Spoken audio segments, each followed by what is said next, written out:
Olá, guerreiros, sejam bem-vindos à nossa segunda aula da nossa jornada da bananicultura lucrativa, onde a gente vai bater um novo bate-papo aqui, né? Um segundo bate-papo, né?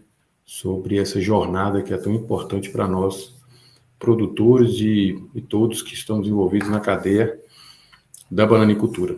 Desde já, eu agradeço a todos que estão presentes, né? Agradeço o interesse de todos e os bons feedbacks, né, que a gente recebeu sobre a primeira aula. É muito gratificante a gente perceber que várias pessoas estão acompanhando a gente, que o nosso conteúdo está realmente fazendo diferença nas vidas das pessoas. Ok? Vamos lá, começar aqui com a nossa segunda aula, que é os 3 pilares que fazem sua produção de bananas dar mais lucro. E com ênfase aqui embaixo, mesmo em momentos de crise. Eu acho que esse é um ponto essencial para a gente estar falando aqui, e a gente vem sempre trazendo essa discussão, uma discussão que quebra um pouco de alguns paradigmas, mas que é realmente nosso foco, né? Por ter passado por várias situações de crise também nesses anos, né? Engajado na bananicultura. Venho reforçar aqui o nosso grande objetivo, né? Que o meu objetivo é sempre mostrar como você pode ter mais, até 15% de lucro a mais com sua produção de bananas, mesmo em momento de crise, sem precisar plantar mais área ou aumentar seu custo. Na verdade, o nosso objetivo é até o ajuste fino disso, como a gente iniciou a conversa na primeira aula, falando de alguns pontos importantes, né? De alguns pilares importantes. Ok? Então, pessoal, vejam alguns exemplos aqui de produtores que aplicaram, né, a nossa metodologia e organizaram sua estrutura de negócio e já começaram a aumentar seus ganhos, seus lucros de forma significativa. É sempre importante a gente ouvir do produtor, ouvir da pessoa que realmente sofre essa mudança, alcança o resultado que ele gostaria. Então, segue aí para vocês os vídeos. A gente reconhece que precisa mudar, mas às vezes não é só o reconhecimento. Aí veio com o passar do tempo, primeiro o reconhecimento e depois você foi trabalhando, foi tendo paciência, inclusive, teve muita paciência, e nós fomos entendendo e aí o resultado veio. Mas a primeira mudança foi a de mentalidade. Assim que a gente conseguiu, reconheceu e começou a realmente implantar de forma prática, os resultados apareceram. A sua forma de explanar as questões, a gente vê a sua experiência, a sua convicção, isso aí fez que a gente falar, não, se dá certo em outros lugares, aqui a gente também tem que fazer dar certo. Nós vimos isso através aí do seu potencial, que você sempre deixou claro, e da sua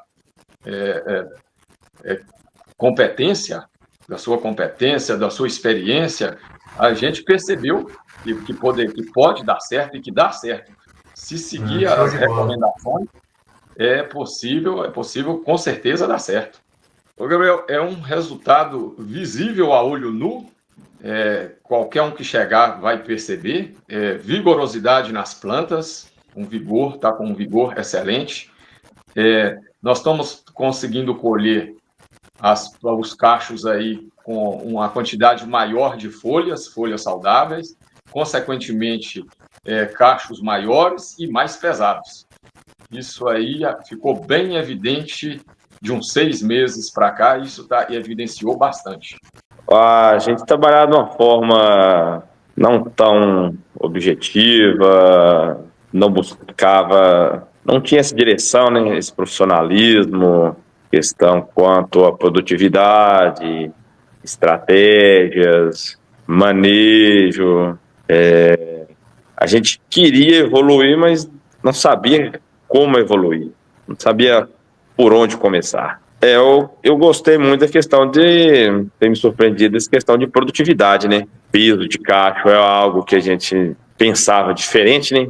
Então, essa questão de produtividade aqui foi bem importante para a gente. E a gente conseguiu evoluir nesse quesito sem mexer muito ali no custo ali, que era algo que sempre um puxa o outro, né? Verdade. A gente acredita que para aumentar a produtividade tem que aumentar custo, né? Sim. Como é que foi para vocês aí? Você precisou aumentar custo para aumentar a produtividade? Não, a gente tá basicamente aí, não teve muita alteração no custo, porém a gente tem trabalhado mais estratégico, né? Pontual, mais assertivo nessa questão dos custos, buscando essa produtividade. Alguns pontos que a gente deixava escapar, né? Exatamente. Não se atentava para eles. E tem algumas áreas aqui hoje que estão batendo 60 centavos, 65. Ótimo. Muito bom. A gente achava no início da consultoria que nós estava com, na verdade, achava não, estava com um custo bem mais alto. E depois de 3 anos, com tudo subindo, o insumo, mão de obra, a gente tem conseguido reduzir isso aí. Os valores unitários, né? Sim. Não, hoje tem mais tranquilidade. A gente está sempre buscando evoluir aí, como a gente já falou, né? Mas com certeza a gente tem mais tranquilidade hoje. Bom, então na aula 1, o que nós vimos? Nós vimos o conceito de PPE. O que isso quer dizer? Produtividade potencial econômica, que é exatamente a gente entender a fundo o nosso negócio para que a gente consiga identificar dentro da nossa situação, dentro do nosso contexto particular de cada um, né? Qual é a produtividade potencial econômica, ou seja, qual é a produtividade que ela é fácil de eu conseguir, considerando aqueles 3 pontos que a gente falou, né, de gargalo de produção, questões genéticas da planta, o manejo que você for fazer em relação àquela condução daquela lavoura, e que me gere menos desgaste, seja ele desgaste do ponto de vista de aumento de custo, seja ele desgaste do ponto de vista emocional ou com a minha equipe, tendo em vista que meu maior problema como produtor é a questão da mão de obra, é conseguir fazer as pessoas produzirem, é conseguir ter pessoas com a gente que estejam minimamente comprometidas. Então, a gente viu também que o lucro ele não vem só da quantidade produzida, não é só pensando em aumentar o faturamento a qualquer custo que eu vou ganhar mais dinheiro. Às vezes, na contramão disso, eu consiga ter o aumento de lucro. Né? Vimos alguns depoimentos reforçando isso que a gente está falando. E o grande segredo, né?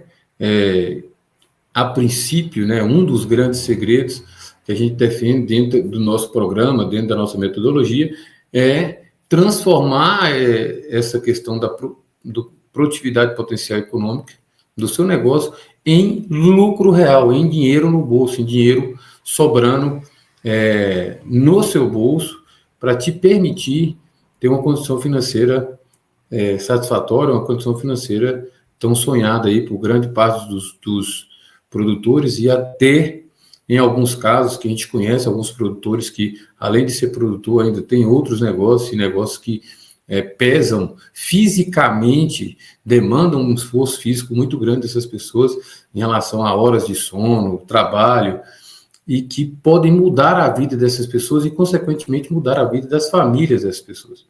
Acho que esse é o grande objetivo de tudo isso que a gente está falando aqui. Então, o que a gente vai ver hoje? A gente vai ver hoje como fazer para transformar essa produtividade potencial econômica em lucro. Esse vai ser o objetivo dessa aula, trazer para vocês algumas coisas que sejam mais práticas, que sejam mais palpáveis em relação a isso. Então, qual que é o jeito errado? O que a gente deve evitar de fazer? A gente deve evitar ter equipe sem padrão, ou seja, a gente não ter processos claros, não fazer treinamentos. Isso é a receita para o insucesso, né? A nossa equipe ela tem que ter padrão, ela tem que ter, você tem que ter na sua cabeça na cabeça do seu líder imediato, caso você tenha, os processos de forma muito clara. A conversa dentro do ambiente ela tem que ser a mesma. E esses processos eles têm que ser repassados constantemente com a equipe através de treinamento. Quando você não tem rotina, é um caos. Apesar do ser humano ser avesso à rotina, a gente não é acostumado a ter rotina. Isso é natural do ser humano. Mas a implantação de rotinas dentro do negócio, ela é fundamental para que todo mundo caminhe junto, caminhe para o mesmo sentido e na mesma estrada. Então, a gente começa a entender o que é prioridade ou não dentro do nosso negócio e consegue transmitir isso para a nossa equipe. E aí a nossa equipe começa a trabalhar minimamente no mesmo sentido de raciocínio que a gente está tendo. E o outro ponto, que é grotesco, vamos dizer assim, né, que hoje não existe mais, existia há um tempo atrás, mas hoje não existe mais, que é a liderança no grito. Cara, hoje não existe isso mais. Não adianta você querer ganhar a turma no grito, na imposição, achando que as pessoas estão ali te devendo favor e que você pode fazer o que quiser. Isso não existe mais. Esse tempo já passou. Então, agora, nós temos que gerar valor ao nosso ativo. O que é o nosso principal ativo na produção de banana? É a planta da bananeira? Não, são as pessoas que estão com a gente. Porque se der errado, se eu não conseguir alcançar meu resultado, se essas pessoas estiverem comigo, estiverem realmente alinhadas comigo, eu consigo reerguer o negócio, eu consigo retomar, eu consigo ter uma conversa de alinhamento, trazer essas pessoas para perto, vamos pegar junto, vamos fazer acontecer. Se eu gerar valor para essas pessoas que estão comigo, dificilmente vai ter algo que eu não consiga fazer. Porque sozinho eu não sou ninguém. Junto eu sou muito. Ou somos muitos. Né? Então, esse pensamento é muito importante quando a gente está falando na produção de bananas. Então, o jeito certo para trabalhar essa transformação em lucro é utilizando o método PIM, o método do processos e pessoas, irrigação e nutribiofisiologia. Então, é a gente trabalhar as pessoas e os processos com liderança justa, correta e firme, trabalhar a irrigação através de controles e eficiência e trabalhar a nutribiologia através do impacto direto na qualidade e na quantidade produzida e no sistema como todo, olhando o sistema produtivo como todo. A inter-relação desses 3 pilares que fazem com que a gente consiga buscar incrementos produtivos com praticamente nenhum aumento de custo, só ajustando as coisas dentro do seu sistema produtivo. Então, vamos falar agora do primeiro pilar, processos, pessoas e processos, ou processo e pessoas, tanto faz.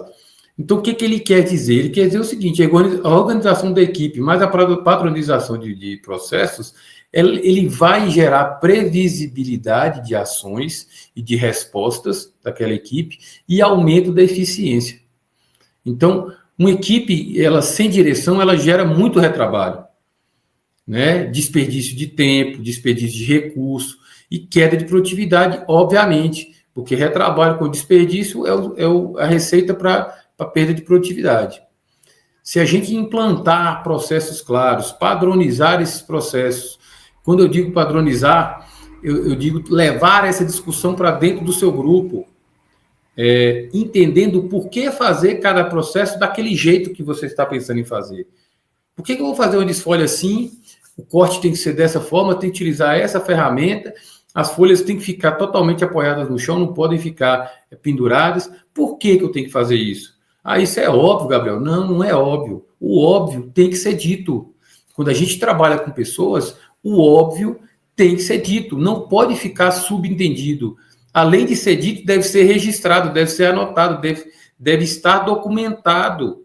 Então, padronizar os processos envolve tudo isso que nós estamos falando. E cada funcionário tem que saber o que fazer. Obviamente que eu posso estar falando, sim, um funcionário em determinada função, ele tem que saber, ele tem que ter domínio sobre aquela função ou responsabilidade que ele está exercendo, né?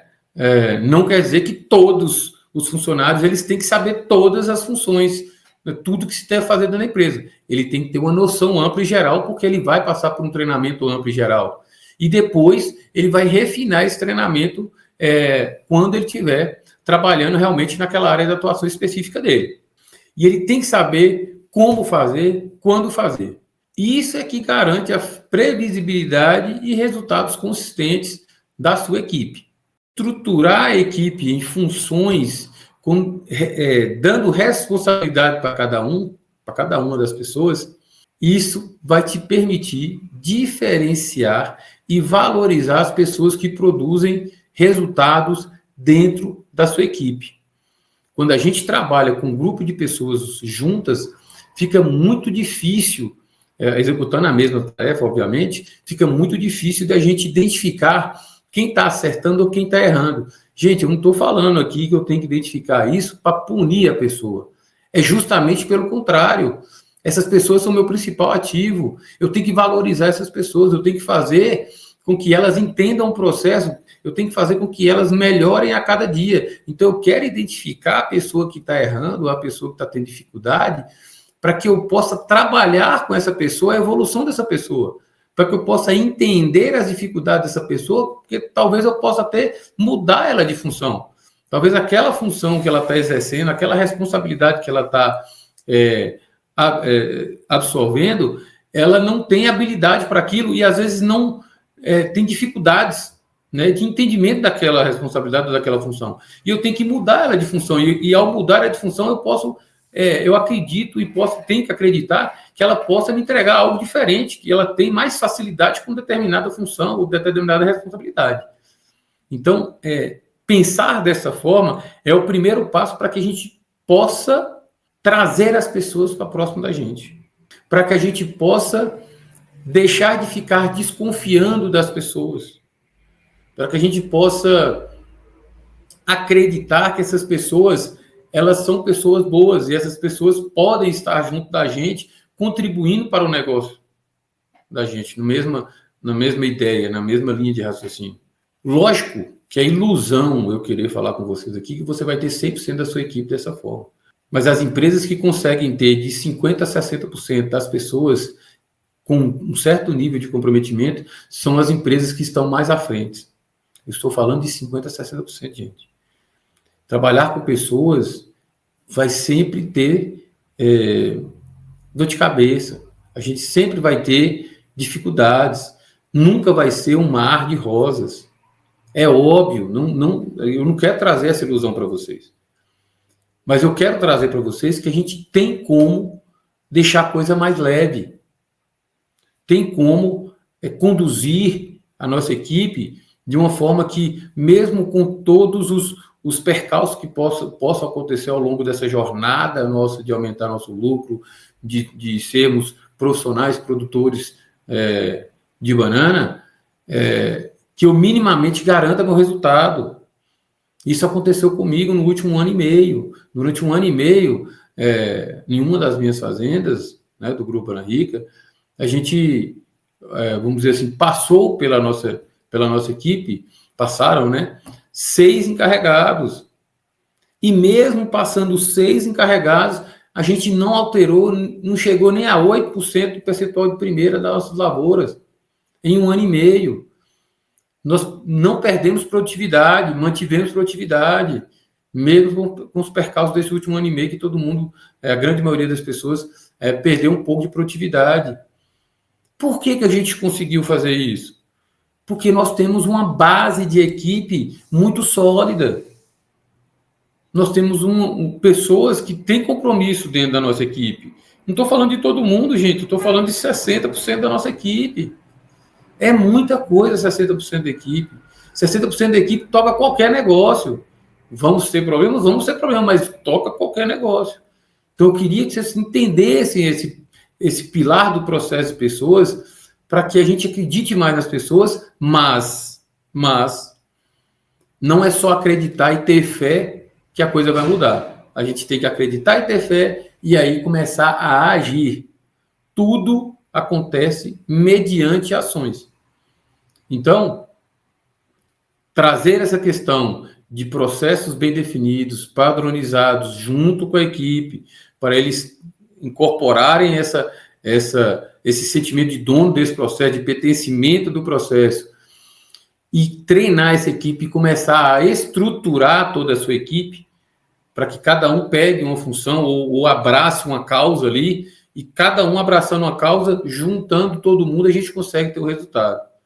Então, uma tarefa para a gente começar a trabalhar isso dentro da nossa equipe é escolher uma tarefa por mês, né, para a gente analisar e padronizar junto com a equipe e fazer o treinamento com essa equipe. Se em cada mês eu vou fazendo isso com uma tarefa, eu vou subindo um degrau. Obviamente que as tarefas, por qual tarefa eu vou começar? Pelas mais importantes. Quais são as mais importantes, Gabriel? As que impactam diretamente na sua produtividade. As que impactam diretamente na entrega da planta, na entrega do resultado produtivo da planta, né? Então, aí, você começando a fazer isso, mês a mês, em pouco tempo, sua equipe e sua lavoura vão ter uma rotina de trabalho profissionalizado. Isso é fundamental. O segundo pilar, não menos importante e associado ao primeiro pilar, porque todos estão associados, né, principalmente ao primeiro pilar, porque o primeiro pilar dá a condição de executar uma ação com qualidade, é a nossa irrigação. Então, aplicar a água no momento certo e na quantidade certa é o que todo mundo define como ok.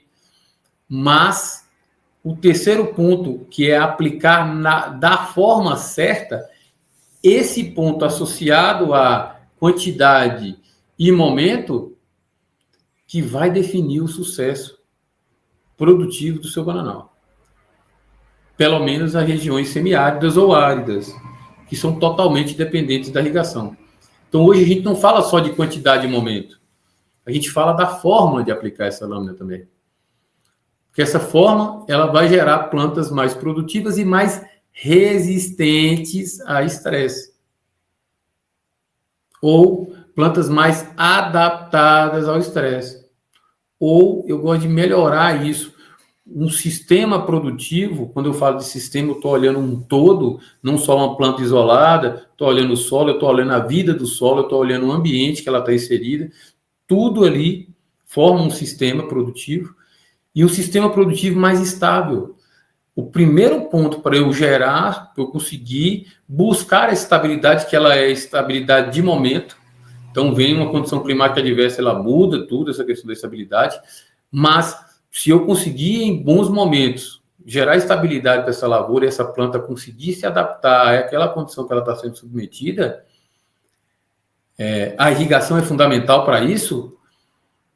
À medida que for havendo mudanças climáticas, eventos climáticos que pressionam um pouco essa planta a nível de estresse, ela consegue passar por este momento, porque são momentos, estresse são momentos, consegue passar por esse momento de uma forma muito melhor do que ela passaria se fosse uma condição diferente do que eu estou falando. A gente tem visto muito isso acontecer. Mudanças climáticas têm pressionado muitas lavouras, né? E tem inclusive, visto isso esse ano. Teve eventos aí no segundo trimestre que geraram perdas significativas aí, né, de podridões nas plantas, aumento de fusarioses, e isso está totalmente associado ao momento de clima. Tá? Então, o manejo de irrigação, ele não se restringe em só aplicar a quantidade de água certa que a planta precisa. Já evoluímos em relação a isso. Isso, ok, precisa ser feito, mas não é só isso. Manejar a irrigação, ela pode ser usada também para mitigar estresse, seja pelo frio, seja por altas temperaturas. Independente pelo que for, as duas condições extremas, a gente usa a mudança na forma de aplicação na lâmina para gerar uma condição, induzir a planta a uma condição que ela fique mais estável e possa suportar esses estresses, gerando perdas menores de produção. Veja bem que eu não estou dizendo que eu vou blindar a planta. Longe de mim ter essa intenção. O que eu quero com esses manejos é dar a condição dessa planta sofrer menos. Ela sofrendo menos, eu perco menos produção. Então, eu tenho uma chance e uma probabilidade de manter uma estabilidade produtiva durante o ano. Saber como usar essa ferramenta, que é meu sistema de irrigação, como base de manejo produtivo da sua lavoura, é essencial para a gente conseguir ganhos em produtividades sem aumentar o custo de produção. Como eu já disse, pessoal, se a gente começar a olhar com mais atenção, com mais foco e realmente entender a importância do sistema de irrigação, do manejo de irrigação, observando a planta, observando o solo, cara, você não pode até reduzir custo, porque às vezes a gente está jogando água que não precisa, né? Ou seja, eu estou gastando água, estou gastando energia automaticamente. Eu posso até reduzir o custo e aumentar a produtividade. A gente tem visto isso com muita frequência. E para o outro lado também, às vezes eu vou conseguir enxergar que meu sistema de irrigação não está adequado para aquela lavoura. Ou pelo menos pela quantidade de área que eu tenho, que eu teria que reduzir a quantidade de área ou ajustar meu sistema para que realmente consiga fornecer a lâmina para aquela toda a área que eu tenho plantada. Então, quando eu começo a dar atenção para esse tipo de coisa, eu começo a ver o quão importante é o sistema de irrigação para o resultado produtivo e, obviamente, para o meu resultado financeiro. Quantos de vocês fizeram avaliação mesmo do sistema de irrigação, avaliação de registrar as informações de pressão, de vazão, parar isso, levar para a pessoa analisar, a pessoa que tenha domínio sobre hidráulica, sobre projetos de irrigação, analisar para você ver se seu sistema está funcionando bem. É uma coisa difícil de fazer. É essencial fazer. Entender se seu sistema não tem algum problema com algum tipo de resíduo que possa estar impedindo o bom funcionamento do sistema, seja ele por carbonatos, né? Seja ele por matéria orgânica, ou seja ele por que for. Então, a gente tem que entender essa dinâmica, tá certo? Então, o que a gente pode começar a fazer já para a gente trabalhar essa questão da irrigação? A gente pode começar a criar uma rotina de checar a umidade do solo semanalmente. Isso é fundamental. Essa é a base. Se eu não souber como está a minha umidade do solo, eu não tenho certeza de nada do que está acontecendo no meu sistema de irrigação.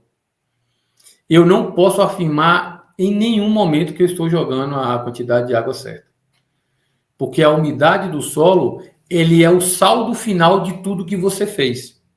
Você pode ter calculado evapotranspiração, pode ter uma estação climatológica dentro da sua fazenda, fez todos os cálculos, tudo certinho, e aplicou a lâmina e achar que aquilo está certo. Se a umidade do solo mostrar que não está na quantidade que deveria estar, tudo que você fez, esqueça. Porque não é só esse fator de calcular a quantidade. Tem vários fatores biológicos que estão associados ali. Por exemplo, a planta da bananeira, quando ela está emitindo, ou está ali com o cacho formando, né? É o momento que ela mais extrai água do sistema. Quando ela está no momento de muda, juvenil, por exemplo, ela não bebe tanta água quanto uma planta que está cacheada. Então, mesmo eu calculando a evapotranspiração, há uma variação da própria planta durante o ciclo dela. Então, o bananal que ele está parido para colher safra, ele está bebendo muito mais água do que o bananal que está saindo da safra. Está acabando de colher safra e está preparando a próxima. Tudo isso a gente tem que entender. Gabriel, mas eu tinha que entender isso a fundo. Não! A checagem da umidade do solo vai te mostrar isso. É o saldo final desse resultado. Então, se eu joguei uma quantidade de água e a planta não está bebendo aquilo ali, vai sobrar na umidade do solo, você vai encontrar lá. Não, se eu joguei menos água do que a planta está bebendo, vai secar o solo, você vai encontrar o solo seco. Então, a checagem da umidade do solo semanal é fundamental. Ninguém consegue fazer um bom manejo, ou pelo menos afirmar que faz um bom manejo de irrigação, sem checar a umidade do solo. Então, o primeiro passo é a gente começar a checar essa umidade do solo semanal. Registrar tudo. Anotar tudo que é feito na irrigação. Que dia que fez a correção do sistema de irrigação, que dia que você fez o sensorial, qual setor que você avaliou a umidade do solo, né? Quais setores, pode ser também um ou vários, ou todos, ou parcialmente. Que dia que você fez a fertirrigação, que dia que você fez alguma aplicação de algum produto para limpeza de sistema, que dia que você fez alguma avaliação de pressão ou de vazão do sistema. Tudo isso tem que ser registrado. E quando você fez cada intervenção dessa, você anotar o registro também de quantidades, de números que você encontrou, de número de pressão, número de vazão. Todos esses dados, eles servirão para você basear a sua tomada de decisão para o que fazer e como fazer no seu sistema de irrigação. Então, isso é algo que a gente já pode começar de imediato a implantar. Agora, falando do terceiro pilar, que é a nota Nutribiofisiologia, inicialmente era Nutrifisiologia, agora a gente acrescenta a parte biológica a essa questão, porque é fundamental. Cada dia que passa, a gente está vendo que pensar nutrição sem entender comportamento da planta, que é a fisiologia, e muito menos considerar a biologia do sistema ou a vida no sistema, é algo que só nos leva a gastar mais, só nos leva a querer jogar mais adubo. Quando a gente consegue entender minimamente a interação desses 3 pontos, transformando isso numa nutribiofisiologia, transformando o seu manejo nutricional em um manejo de vida do solo associado ao comportamento de planta, a gente consegue minimizar os aportes de fontes nutricionais, consegue implementar manejos que melhoram o reaproveitamento da biomassa da lavoura, consegue implementar manejos pontuais de acordo com o momento da sua lavoura. É um momento preparativo para a safra, é um momento de aumento de parição, é um momento de pouca parição. Ajustar isso ainda relacionado ao clima, é o momento de estresse termal por altas temperaturas, é o momento de diminuição do ritmo de crescimento em função do frio. Ajustar esses pilares, esses pontos, é fundamental para a gente ser eficiente no aporte nutricional e na resposta dessa planta ao que a gente está investindo ali. Tá certo? Então, o equilíbrio nutricional está diretamente ligado à demanda fisiológica e à vida no sistema produtivo. A planta ela só expressa todo o seu potencial se tiver em condições equilibradas do sistema produtivo. Veja que essa condição equilibrada é igual felicidade. Você é feliz? Não, você está feliz. Você tem momentos de felicidade. O sistema é equilibrado? Não, ele está equilibrado. Ele tem momentos de equilíbrio. E tem momentos de desequilíbrio. Então, 100% é linear. Quando a gente fala de vida, fala de biologia, nada é exato, nada é matemático. A matemática é uma aproximação da biologia, né, da demanda que a planta tem. E aí a gente tem que considerar e entender bem essa planta que a gente está trabalhando e como ela reage às mudanças do ambiente, para que a gente consiga, e a associação dela com a microbiota, para que a gente consiga ser bem mais assertivo e possibilita a gente a redução do aporte nutricional, gerando o mesmo efeito ou efeitos melhores em produção. Para isso, pensar a estratégia nutricional, levando em conta o comportamento da planta em função do clima ou momento do ano, é fundamental para maximizar a expressão produtiva. Essa é a base do raciocínio do terceiro pilar da nutribiofisiologia. O equilíbrio do ambiente, obviamente, e o respeito às fases de desenvolvimento garante a produção constante, de qualidade e com menor risco de estresse. Esse é o objetivo final que a gente quer, trabalhando esse pilar. É associar ele aos demais, porque se eu não tenho irrigação bem feita, se eu não tenho meus processos bem pensados nesse âmbito de nutrição, biologia e fisiologia associativos, eu tenho que pensar meus processos visando isso, dar essa condição para a planta, dar essa condição para a vida do solo, buscar sempre, porque eu não vou conseguir atingir sempre, mas buscar sempre as condições de equilíbrio do sistema, né? Então, executar o cronograma nutribiofisiológico no momento certo, isso é fundamental, Porque se eu pensei uma janela de 2, 3 meses para fazer uma nutrição determinada aqui, porque aqui ia ter uma condição de temperaturas baixas, por exemplo, então ia fazer esse aporte aqui. Se eu demorei de executar isso e executei em um segundo momento que as temperaturas eram justamente o contrário, vieram altas temperaturas, eu não vou ter a resposta. Pelo contrário, eu posso até ter prejuízos produtivos aqui. Eu posso até ter saldo negativo produtivo aqui. Então, o momento de fazer as coisas está associado às condições climáticas. Então, a gente tem que respeitar isso, tem que buscar fazer isso. Eu não estou falando que todo mundo vai dar conta de fazer 100%, não, gente. Se a gente conseguir executar 80% do que a gente está tentando, se propõe a fazer, o resultado vai vir. Pode ter certeza que o resultado vai vir. E a cada ano que passa, a gente vê isso com muita clareza. Eu acho que também boa parte de vocês que estão aqui comigo veem isso também nas lavouras, sejam suas, sejam de pessoas conhecidas, que cada ano que passa, se você consegue levar o seu bananal buscando o equilíbrio, não forçando demais essa planta numa condição que ela não tem para produzir, que às vezes esse é o maior erro hoje de alguns colegas. Então, buscando equilíbrio, a cada ano que passa, você tende a ter um bananal mais estável. Você tende a ter um bananal que vai te manter respostas, vai te manter entregas minimamente interessantes durante o tempo. E aí você ajustando a questão do custo, trabalhando para o momento de crise, você terá o sucesso. Isso é fato. Isso não tem discussão.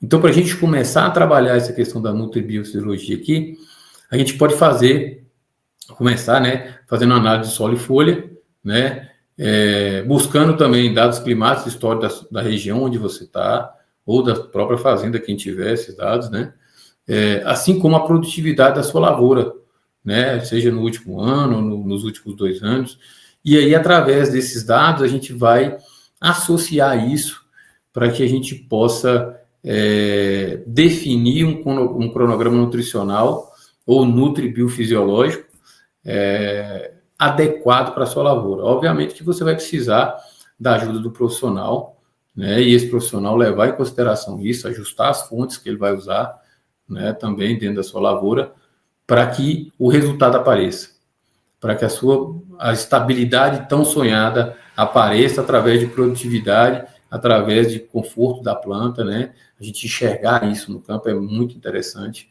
né? E aí você está cumprindo esse terceiro pilar aqui, sem esquecer os 2 outros pilares iniciais. Então, aplique hoje. O que a gente pode aplicar hoje? Padronizar uma tarefa simples com a sua equipe, revisar a sua irrigação, se ela atende a demanda da planta, se ela está entregando a umidade ideal do solo, e avaliar a sua adequação equilibrada em função da fase do ciclo. A gente já consegue fazer todas essas 3 propostas que a gente fez também nos 3 slides anteriores, com mais detalhes, né? Para você começar a aplicar. A ideia é sempre trazer algo que você possa imediatamente aplicar dentro da sua lavoura e já começar a colher resultados. Ok? Então, a gente conhece bastante produtores que já aplicaram esse método, como já vimos alguns depoimentos no início aqui, e de forma completa tiveram a transformação total.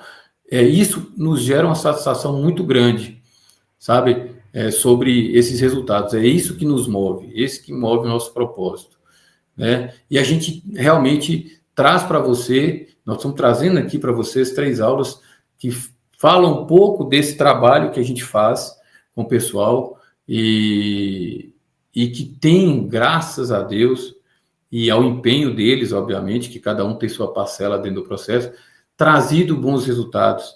E a gente quer realmente levar isso para vocês, dar a oportunidade de vocês terem acesso a essas condições, a essa metodologia, para que vocês possam usar dentro dos seus negócios, para que possa haver essa transformação tão esperada e desejada, por todos os produtores de banana.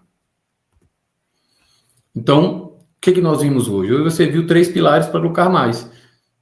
Os pilares do método PIM, que são processos e pessoas, ou pessoas e processos, irrigação e nutrição e fisiologia ou nutribiofisiologia, é o que a gente defende aqui na metodologia e no programa, né, que a gente trabalha com vários clientes e vários alunos hoje no nosso programa, que é fundamental para que gere esse resultado. E agora a gente vai deixar para a próxima aula, né? Esperamos que vocês tenham gostado desse conteúdo. E aí, na próxima aula, a gente vai passar para vocês o passo a passo de transformar sua produção em um negócio lucrativo, que é isso que importa no final das contas, né? Gerar lucro. Nós estamos trabalhando com negócio. A gente não planta banana porque acha a planta bonita, apesar de eu achar ela bonita. Mas isso não vai trazer mais conforto para o meu negócio, mais conforto para a minha família, mais possibilidade de eu transformar a vida de quem está próximo de mim, principalmente da minha família. Então, a gente quer isso, transformar vidas, transformar famílias através do lucro do seu negócio. Então, não esqueça de participar da comunidade, compartilhar com a gente qual o pilar, dentre os 3 pilares do método PIN, que você mais precisa melhorar. Compartilhe com a gente, interaja com a gente para que a gente possa, cada dia mais, direcionar melhor essas aulas e trazer conteúdos que sejam mais aplicáveis e que mais relevantes para vocês. Tá? Espero que todos tenham gostado, espero que vocês possam usar isso que a gente trouxe aqui já de imediato na lavoura de vocês e espero vocês na próxima aula, na terceira aula da nossa jornada da banana lucrativa. Muito obrigado e até mais.